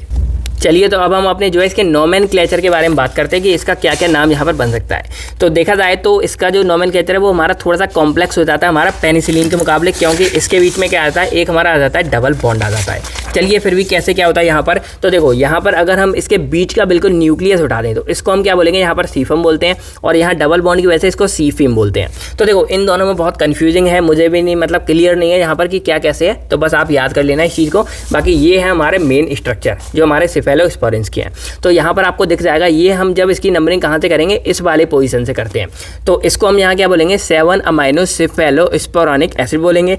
और यहाँ पर जो ये वाली पोजीशन है, यहाँ पर जो हमारी रिंग जुड़ी है, सॉरी यहाँ पर कंपाउंड जुड़ा है वो हमारा क्या है, 3 एसिटॉक्सी मिथाइल ग्रुप जुड़ा है। अभी देखो यहाँ पर कोई समझने की बात नहीं, आप सोच रहे होगे कि इसमें क्या समझे क्या है, इसमें सारी की सारी बातें हैं जो आपको इसी तरह सुनते जाना है और याद करनी है, ठीक है। यही बेसिकली इसकी बातें हैं, जो मैकेनिज्म था वो आपको मैं पहले ही बता चुका हूँ। यहाँ पे 7 पोजीशन पे हमारा एक अमाइड ग्रुप जुड़ जाता है, अमीनो ग्रुप, और यहाँ हमारा जुड़ जाता है 3 एसिटॉक्सी मिथाइल ग्रुप जुड़ जाता है। और ये पूरा जो हमारा नाम आता है वो इसका आ जाता है 7 अमाइनो सिफेलोस्पोरेनिक एसिड आ जाता है। इधर हम बात करें यहाँ पर, तो यहाँ पे हमारा अगर हम यहाँ से नंबरिंग करें 1 2 3 4 5, यहाँ से नंबरिंग करें तो 5 पोजीशन पे हमारा आता है थाया ग्रुप, और 1 पोजीशन पे हमारा आता है एजा ग्रुप, और बाकी हमारे ये 2 हैं तो बाईसाइक्लो, और ये हमारा 8 का कंपाउंड है तो ऑक्ट और 2 इन, यानी कि यहाँ पे अगर देखा जाए तो दूसरी पोजीशन पे हमारा सिंगल और डबल बॉन्ड है, तो यहाँ हमारा आता है इन आ जाता है यहाँ पे। तो इस तरह हमारी यहाँ नंबरिंग बनती है 5 थाया 1 एजा बाईसाइक्लो ऑक्ट 2 इन। तो ये हमारी इसकी क्या हुई, नंबरिंग हो गई। अब अगर यहाँ पर हम इसकी स्टीरियो केमिस्ट्री के बारे में बात करें तो यहाँ पर हमारे बेसिकली 2 कायरल कार्बन होते हैं, एक हमारा C6 पे होता है, एक हमारा C7 पे होता है। यानी कि अगर इसमें देखें तो 1 2 3 4 5 6, एक यहाँ पे हमारा है, एक यहाँ पे है, तो 2 हमारे कायरल कार्बन है। कायरल कार्बन वही कार्बन जिसमें चारों चीज़ें हमारी अलग जुड़ी होती हैं, और इसमें जो स्टीरियो केमिस्ट्री वो हमारी क्या है, यहाँ पर R है और यहाँ भी R है, यानी कि दोनों पे हमारी R कन्फिग्रेशन हमारी आ जाती है। मैकेनिज्म ऑफ एक्शन की बात करें तो भाई सेम है कि ये भी हमारा मैकेनिज्म ऑफ एक्शन पेनिसिलिन की तरह ही देखने को मिलती है। मतलब इसमें भी जो हमारा पेनिसिलिन बाइंडिंग प्रोटीन्स थी PB20 थी, वहाँ पे जाके हमारे ये बाइंड करेंगे, उसको इनएक्टिवेट कर देंगे और हमारी सेल वॉल की सिंथेसिस को रोक देते हैं, और फिर हमारा सेल मरता कैसे वो मैंने आपको पहले बता दिया था। बाकी यहाँ पर देखें अगर बैक्टीरियलाइजेशन, तो जैसे हमारा पेनिसिलिन में क्या हो रहा था कि वहाँ पेनिसिलिनेज नाम का हमारा एंजाइम था, उसी तरह जो हमारा यहाँ पर है इसमें बीटा लैक्टमेज में हमारा जो एंजाइम है वो आता है सिफेलोस्पोरिनेज, यानी कि यहाँ पर ASE लग गया, सिफेलोस्पोरिनेज आ गया, जो मेनली क्या करता है हमारे सिफेलोस्पोरिन को डिस्ट्रॉय करेगा, उसके इफेक्ट को हमारा खत्म करता है। तो ये हमारा यहाँ पर होता है एंजाइम बीटा लैक्टमेज के अंदर ये वाला, और जो पेनिसिलिन के लिए काम आता है वो हमारा कौन सा होता है, पेनिसिलिनेज आता है हमारा। अब हम इसके यहाँ पर सार को देखते हैं। तो देखो सार के लिए वही आपको स्ट्रक्चर अच्छे से याद करना है जो मैंने यहाँ आपको बता दिया। अब स्ट्रक्चर में हमने नंबरिंग जो है वो थाया यानी कि एस ग्रुप से कर रखी, तो 1 2 3 4 5 6 7 8। अब यहाँ पर हमने एक जोड़ा नहीं, क्योंकि यहाँ पर थोड़े से अल्ट्रेशन करने चेंज करने, तो वो मैं आपको यहीं अंदर बता दूंगा। बाकी यहाँ पर एक बन सकता है, और ये हमारा पूरा असाइलेशन बोलते हैं इसको, ठीक है। असाइल ग्रुप क्या होता है अगर आपको याद हो तो सिंपल हमारा क्या है, कोई यहाँ R जुड़ा है, कार्बन डबल बॉन्ड O, और यहाँ पे भी हमारा जुड़ता है, तो ये जो है वो चीज़ हमारी क्या होती है, असाइल ग्रुप होती है, और इस पूरे प्रोसेस को जोड़ने को हम बोलते हैं असाइलेशन बोलते हैं। तो अब समझते हैं हम इसके स्ट्रक्चर एक्टिविटीज यानी कि सार को। तो वही बात है जो मैंने वहां पर आपको बताई, आप चाहो लिख सकते हो, वरना आप चाहो तो डायरेक्टली पोजीशन 1 से भी इस चीज़ को स्टार्ट कर सकते हो। तो सिंपल देखा जाए तो सिफेलोस्पोरिन्स हमारा कंटेन करता है एक 4 मेंबर रिंग यानी कि बीटा लैक्टम रिंग को, एक 6 मेंबर रिंग यानी कि डाईहाइड्रोथायजीन रिंग को कंटेन करता है। अब यहाँ पर क्या होता है कि 2 जगह हमारी एडिशन होगी, अलग अलग हमारे जो कंपाउंड्स होंगे, एटम्स होंगे, उनकी पहली हमारी होगी 3rd पोजीशन पे, दूसरी हमारी होगी 7th पोजीशन पे, और जब इन दोनों की एडिशन होगी तो उसके बाद हमारे नए नए सेमी सिंथेटिक वाले कंपाउंड यहाँ पे बनाए जाते हैं। ठीक है, तो ये चीज़ आप यहाँ समझ गए। अब समझते हैं हम इसमें सब्स्टिट्यूट यानी कि हम कहाँ पे कैसे कर सकते हैं। तो वही पोजीशन के अकॉर्डिंग देखा जाए तो जो हमारी फर्स्ट पोजीशन है वहाँ पे अगर हम ऑक्सीडेशन करा देते हैं सल्फर का, जो हमने वहाँ पे कराया था, तो उससे क्या हो जाएगा कि जो हमारी एक्टिविटी है वो डिस्ट्रॉय हो जाएगी या रिड्यूस हो जाएगी, और इससे हमारा जो एंटी बैक्टीरियल या एंटी माइक्रोबियल एक्टिविटी है वो हमारी खत्म हो जाएगी। तो भाई ये काम तो हमको नहीं करना है। सेकंड, हम यहाँ पर क्या कर सकते हैं कि अगर जो हमारा ये सल्फर ग्रुप है इसको हम अगर ऑक्सीजन के साथ चेंज कर देते हैं, मतलब यहाँ पर अगर हम ऑक्सीजन लगा देते हैं तो इससे हमारी जो एंटी बैक्टीरियल एक्टिविटी है वो हमारी बढ़ जाएगी, यानी कि ये काम हम यहाँ पर कर सकते हैं। और थर्ड इसमें चीज़ आती है कि अगर जो हमारा ये एस ग्रुप है इसके साथ हम कोई मिथाइल ग्रुप जोड़ देते हैं तो इससे भी हमारी जो केमिकल स्टेबिलिटी है वो हमारी बढ़ जाएगी, यानी कि अब ये कंपाउंड हमारा ज़्यादा स्टेबल हो जाएगा। तो ये काम हम कर सकते हैं फर्स्ट पोजीशन पे। सेकंड पोजीशन पे हम नो चेंजेस करेंगे, आप चाहो तो इसको लिखो वरना आप चाहो स्किप मार सकते हो। थर्ड पोजीशन पे हम बात करें तो यहाँ पे एक इंपॉर्टेंट फैक्टर हमारा आता है क्या, कि अगर हम इस R1 की जगह हमें एक चीज़ तो लगानी है, एसीटॉक्सी मिथाइल ग्रुप, जो हमारा मैंने अभी आपको पहले लगाया हुआ दिखाया था, तो वो तो आपको लगाया है आपकी एक्टिविटी बढ़ाने के लिए। लेकिन हम क्या कर सकते हैं कि अब जो हमारा एसीटॉक्सी मिथाइल ग्रुप था इसको अगर हम CH3 या Cl कोई इस ग्रुप से अगर बदल देते हैं तो ये जो हमारा पूरा कंपाउंड है ये हमारा ओरली एक्टिव कंपाउंड बन जाएगा, यानी कि ये हमारा क्या हो जाएगा, एसिड रेजिस्टेंस हो जाएगा। तो हम इसको ओरली खा सकते हैं, काफ़ी अच्छा इफेक्ट होगा। सेकंड, इसमें क्या कर सकते हैं कि अगर हम इस R1 की जगह कोई एरोमेटिक थायोल या फिर हम कोई भी 5 मेंबर्ड की हेटेरोसाइक्लिक रिंग को जोड़ देते हैं, एग्जाम्पल्स आपको आगे देखने को मिलेंगे। तो अगर हम यहाँ कोई रिंग को जोड़ सकते हैं तो उससे हमारी एक्टिविटी क्या हो जाएगी, बढ़ जाएगी। तो यहाँ पर आप क्या समझे कि एक हमारा एसीटॉक्सी मिथाइल ग्रुप लगा हुआ है, अगर हम इसकी जगह CH3 या Cl लगा देते हैं यहाँ पर तो ओरली एक्टिव बढ़ जाएगी, और अगर हम यहाँ पर कोई एरोमेटिक या कोई भी हेटेरोसाइक्लिक रिंग लगा देते हैं तो यहाँ पर एक्टिविटी और ज़्यादा बढ़ जाएगी। अब एक और सीन आता है यहाँ से कि थर्ड और फोर्थ के पोजीशन में हमारा प्रेजेंट है डबल बॉन्ड। तो अगर हम, भाई मन तो करता होगा कि अगर हम इसके डबल बॉन्ड को हटा दें तब क्या होगा, तो इसकी एक्टिविटी बिल्कुल गिर जाएगी। तो भाई ये काम तो हमें करना नहीं है, इसका सैचुरेशन यानी कि इसके डबल बॉन्ड को हमें नहीं हटाना है। बाकी यहाँ पर हमारा फोर्थ जो पोजीशन है यहाँ पे हमारा लगा है कार्बोक्सिलिक ग्रुप। तो अगर इस कार्बोक्सिलिक ग्रुप को हम रिप्लेस कर देते हैं ईस्टर ग्रुप के साथ में, तो उस केस में क्या होगा कि भाई इसकी जो बायो अवेलेबिलिटी है वो हमारी बढ़ जाएगी, मतलब ये एज अ प्रोड्रग की तरह काम करेगा। तो अगर हम इसको ओरली देंगे तो भाई पहले आपको पता होगा प्रोड्रग हमारे क्या होते हैं, जब हम बॉडी में दिए जाते हैं तो भाई क्या होते हैं, इनएक्टिव होते हैं, बाद में हमारे एक्टिव होकर अपना काम शो करते हैं। तो अगर हम यहाँ पर कार्बोक्सिलिक की तरह ईस्टर ग्रुप लगा देते हैं तो ये कंपाउंड हमारा प्रोड्रग की तरह काम करने लगेगा। तो ये हमारा फोर्थ पे हो जाएगा। बाकी हमारा ये एसेंशियल है एक्टिविटी के लिए, बाकी कोई दिक्कत नहीं है। फिफ्थ पोजीशन पे हमारा इसमें कोई भी चेंज नहीं करेंगे हमेशा की तरह। सिक्स पोजीशन है, यहाँ भी हम कोई भी चेंज नहीं करेंगे। अब जो हमारी सेवंथ पोजीशन है यहाँ पे हम चेंज कर सकते हैं दो चार, उसको हम जान लेते हैं क्या। तो जो पहला हमारा चेंज क्या है कि अगर हम जो सेवंथ पोजीशन है यहाँ पर हम एसाइलेशन करा देते हैं। अब एसाइलेशन क्यों कराया, क्योंकि देखो जो मैंने आपको पहले यहाँ पर दिखाया था इसमें हमारा क्या था, सिर्फ NH2 था। तो अगर हम इसकी एसाइलेशन करा देते हैं तो यहाँ पर हमारा क्या लग जाएगा, ये पूरा यानी कि C डबल बॉन्ड O, और यहाँ पर हमारा कोई एल्काइल ग्रुप लग जाएगा। तो ये अब जो एसाइलेशन हम इसकी करा देते हैं तो यहाँ पर हमारी क्या बढ़ेगी, चेन बढ़ेगी, और इससे हमारी क्या होगी, एक्टिविटी हमारी बढ़ जाएगी, ग्राम पॉजिटिव के खिलाफ बढ़ जाएगी। ठीक है, अब ये फंडा क्या है, ये मैं आपको मैकेनिज्म वाली चीज़ में आप यहाँ समझ गए होंगे।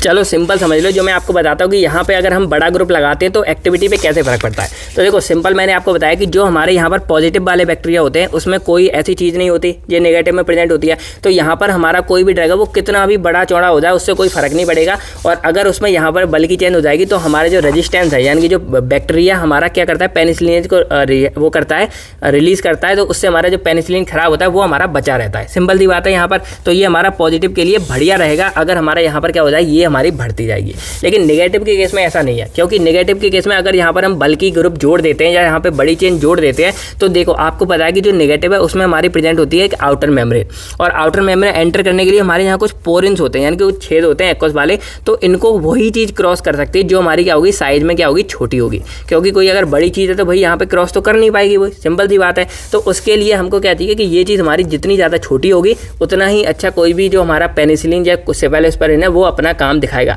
तो यही रीज़न है कि यहाँ पर जब इन्होंने बोला कि अगर हम इसकी यहाँ पर एसाइलेशन करा देते हैं तो जो एक्टिविटी है वो हमारी ग्राम पॉजिटिव के लिए बढ़ जाएगी, लेकिन नेगेटिव के लिए नहीं बढ़ेगी। क्योंकि जितना बल्कि यहाँ पर हो जाएगा वो हमारा उतना ही प्रॉब्लम कॉज करेगा इन पोरिन्स को क्रॉस करने के लिए और अपना असर कम दिखाएगा। तो ये एक छोटा सा रीज़न है। आप चाहो डिटेल्स में आप मैकेनिज्म वाली वीडियो जो हमने इससे पहले बनाई है वो जाके आप इसको समझ सकते हो।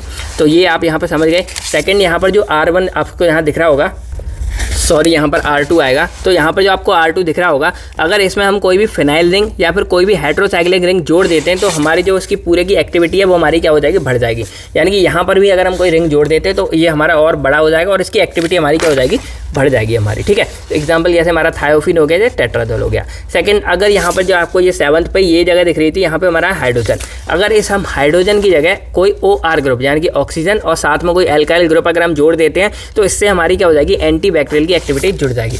यानी कि हमने यहाँ पे देखा कोई फर्क नहीं, इधर नहीं, और इधर पे देखा जाए तो यहाँ पर क्या है कि यहाँ पे अगर हम कोई भी एसाइल, ये हमने जब ये दोनों चीज़ें जोड़ी तो हमारी एक्टिविटी बढ़ गई पॉजिटिव के लिए। और अगर हम R में क्या करते हैं कि कोई सा हम यहाँ पर हेटेरोसाइक्लिक रिंग जोड़ देते हैं तो हमारी एक्टिविटी और बढ़ जाती है। और अगर हम इस H की जगह क्या जोड़ देते हैं, यहाँ पर कोई O और साथ में कोई एल्काइल ग्रुप और जोड़ देते हैं तो हमारी एक्टिविटी और बढ़ जाती है। तो ये कुछ चेंजेस थे सार के अंदर। आई होप आप लोगों को ये समझ आ गए होंगे और बस अच्छी बात है। बाकी पोजीशन 8 पे कोई भी हम चेंज नहीं करेंगे, कार्बोनिल ग्रुप हमारा एसेंशियल एक्टिविटी के लिए बस।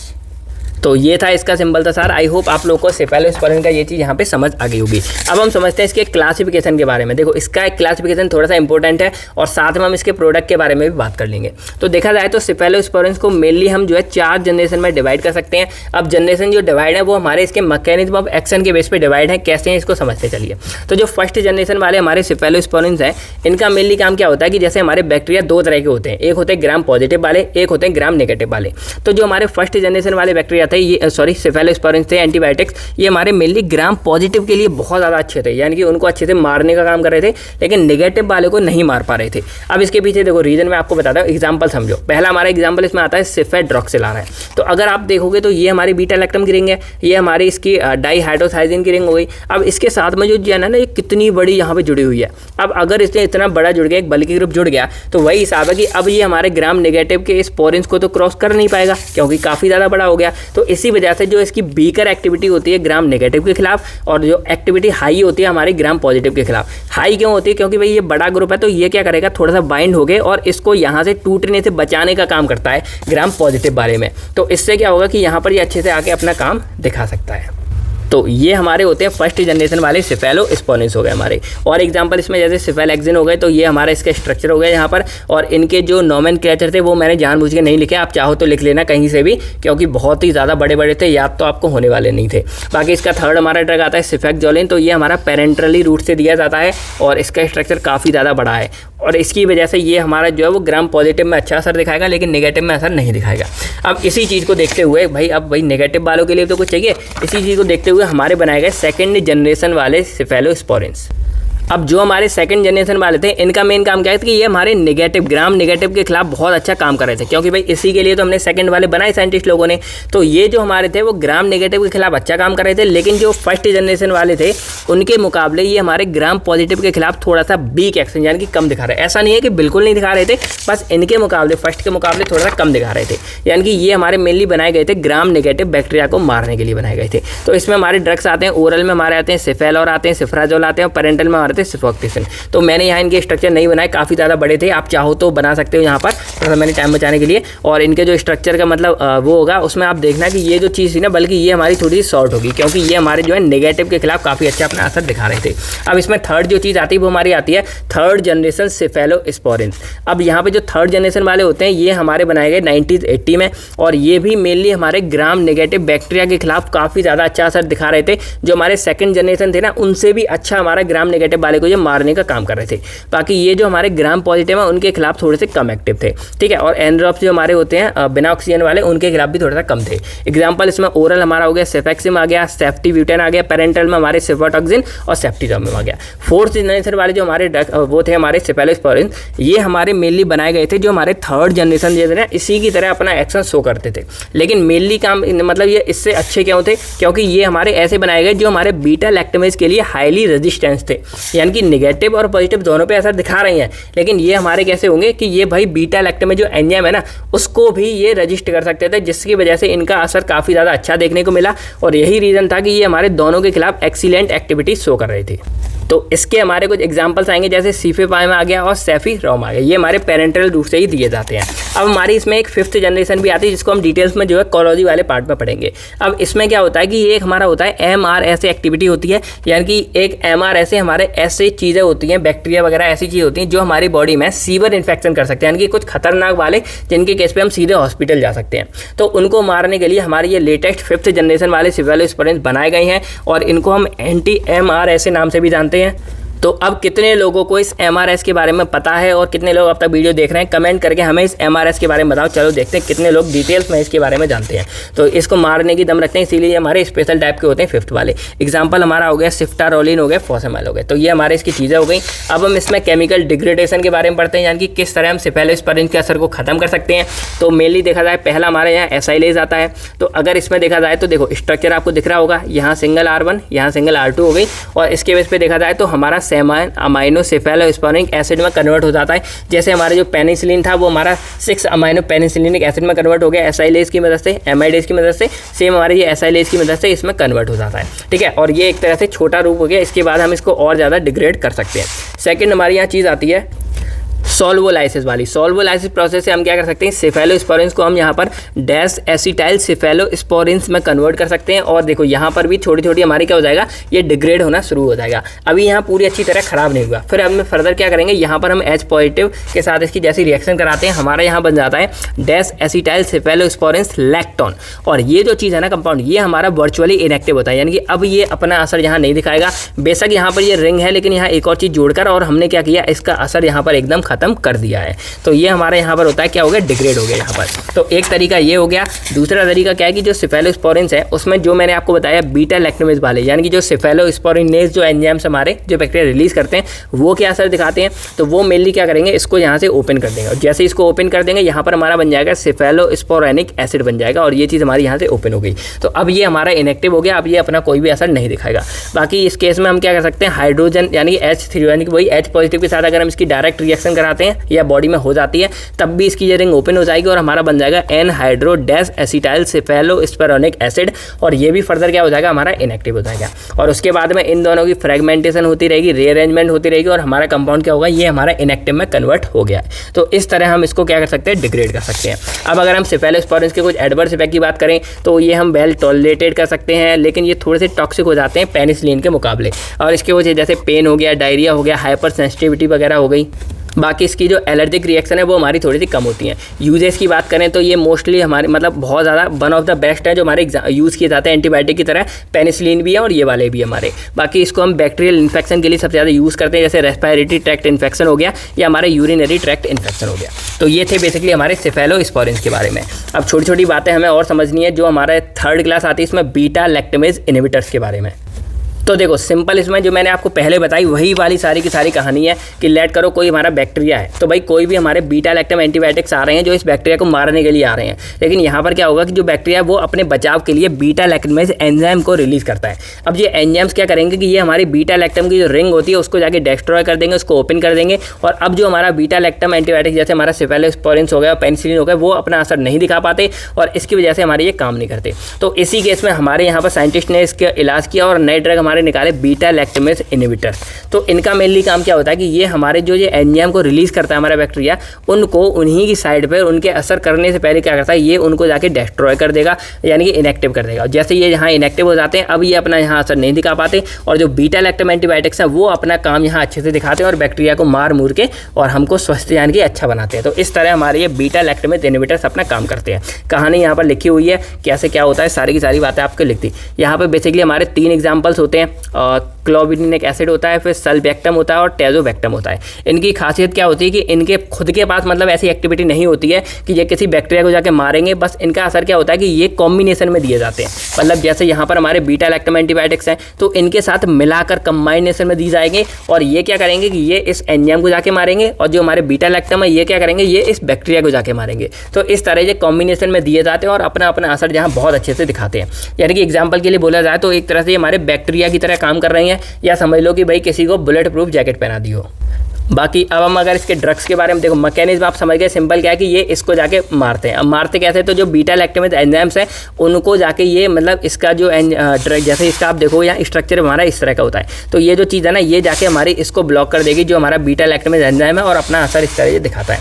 ड्रग्स की बात करें तो हमारा इसमें है, पहला हमारा आता है क्लोबुलिनिक एसिड, तो यहाँ पर आपको ये स्ट्रक्चर इस तरह का दिख जाएगा, और ये हमारा एक सेमी सिंथेटिक इनहिबिटर्स होता है जो आइसोलेट हमारा मेनली किया जाता है किसके द्वारा, स्ट्रेप्टोमाइसिन क्लोबुलिनेसिस के द्वारा। अब यूजेस की बात करें तो इनका खुद का कोई एक्शन नहीं होता, मैंने आपको पहले ही बताया, ये कॉम्बिनेशन में काम करते हैं पेनिसिलिन के और सेफेलोस्पोरिन के। काम वही है कि स्किन, रेस्पिरेटरी, ईयर, यूरिनरी, इन सब इन्फेक्शन को ठीक करने में हमारी ये हेल्प करता है।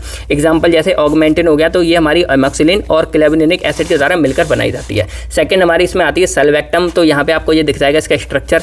अब ये हमारी एम्पिसिलिन के साथ कन्वर्ट कर मिला के दी जाती है, और इसका भी काम यही है जो ऊपर इसका था, ये सारे इन्फेक्शन में हेल्प करेगा। जो हमारा बीटा लैक्टमेज के जो एंजाइम्स है, प्रोड्यूस करने वाले जो एंजाइम्स हैं, बैक्टीरिया हैं, वो अपना काम दिखाते हैं।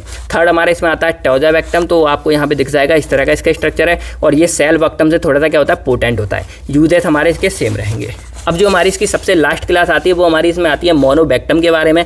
तो देखो अब यहाँ पर आपको क्या समझना है, बस इतना समझना है कि जो हमारे मोनोबैक्टम एंटीबायोटिक ये हैं, हमारे मोनोबैक्टम वाले जो हमारे एंटीबायोटिक्स हैं, उनमें क्या हो रहा है कि देखो यहाँ पर आपको दिख रही होगी बीटा लैक्टम की रिंग, तो हर किसी में क्या था कि यहाँ पर कुछ ना कुछ हमारा फ्यूज़ था। पहले में हमारी 5 मेंबर थी, दूसरे में हमारी 6 मेंबर थी, लेकिन यहाँ पर कुछ भी हमारा फ्यूज़ नहीं होता है, तो ये हमारे होते हैं, इसीलिए इनका नाम क्या होता है, मोनोबैक्टम होता है। अब ये बेसिकली हमारे फर्मेंटेशन के द्वारा डिस्कवर किए गए थे, और मोनोसाइक्लिक बीटा लैमिट एंटीबायोटिक्स को बोलते हैं। बाकी इसका जो मेन हमारे जिसके द्वारा बनाए जाते हैं वो हमारा क्या था, क्रोमोबैक्टीरियम बायोलेसियम, तो ये हमारा बैक्टीरिया का नाम है जिसके द्वारा हमारी ये मोनोबैक्टम को बनाया गया था। बाकी जो हमारे मोनोबैक्टम्स होते हैं वो सिंगल रिंग इसमें प्रेजेंट होती है बीटा लैक्टम वाली, और ये मेनली हमारे ग्राम नेगेटिव बैक्टीरिया के खिलाफ बहुत ज़्यादा इफेक्टिव होते हैं। यानी कि वही सिंपल सी बात है, अगर इसकी यहाँ पर रिंग नहीं है तो भाई कितना बच गया ये वाला, तो ये हमारा क्या होता है, स्पेशली क्या होता है, ग्राम नेगेटिव पे ही अपना जाके असर दिखाता है, ग्राम पॉजिटिव के खिलाफ इसमें कोई भी इफेक्ट नहीं होता है। एग्जाम्पल जैसे हमारा नीजेरिया हो गया या सूडोमोनास, हमारे कुछ बैक्टीरिया होगा, उनको जाके मारने का ये काम करता है। इनका एक ही ड्रग है हमारा एस्ट्रियोनाम, जो आपको यहाँ पे दिख रहा होगा। बाकी ये हमारा पेरेंटरली दिया जाता है, नैरो स्पेक्ट्रम है क्योंकि ये सिर्फ ग्राम नेगेटिव वालों को मारता है, और यही कुछ बातें थी हमारे इन्हीं के बारे में। तो अब यहाँ पर जो मैंने आपको बताया मोनोबैक्टम, इसके बारे में ज़्यादा कभी नहीं आता है, एक आध नंबर में कभी आ जाता है, तो वो यहाँ मैंने आपको लिखवा दिया है। और इसका जो मैकेनिज्म है वो हमारा सेम उसी की तरह है कि भाई ये जो चीज़ है ना, ये जाके हमारी उसको बाइंड करेगी पेनिसिलिन बाइंडिंग प्रोटीन्स को, और वहाँ जाके उसको इनहिबिट कर देगी, इनएक्टिव कर देगी, सेल वाल को रोक देगी। तो मैकेनिज्म सेम है जो हमने अब तक पढ़ा, तो अगर कभी आ जाता है तो आप उसके बारे में लिख देना। बाकी इसकी केमिकल डिग्रेडेशन इन सब की कोई ज़्यादा बातें नहीं की जाती हैं, ठीक है। बाकी जो इसमें सेकंड जो बीटा लैक्टमेज के बारे में भी आपने देखा होगा कि इसमें सारी चीज़ें नहीं बताई,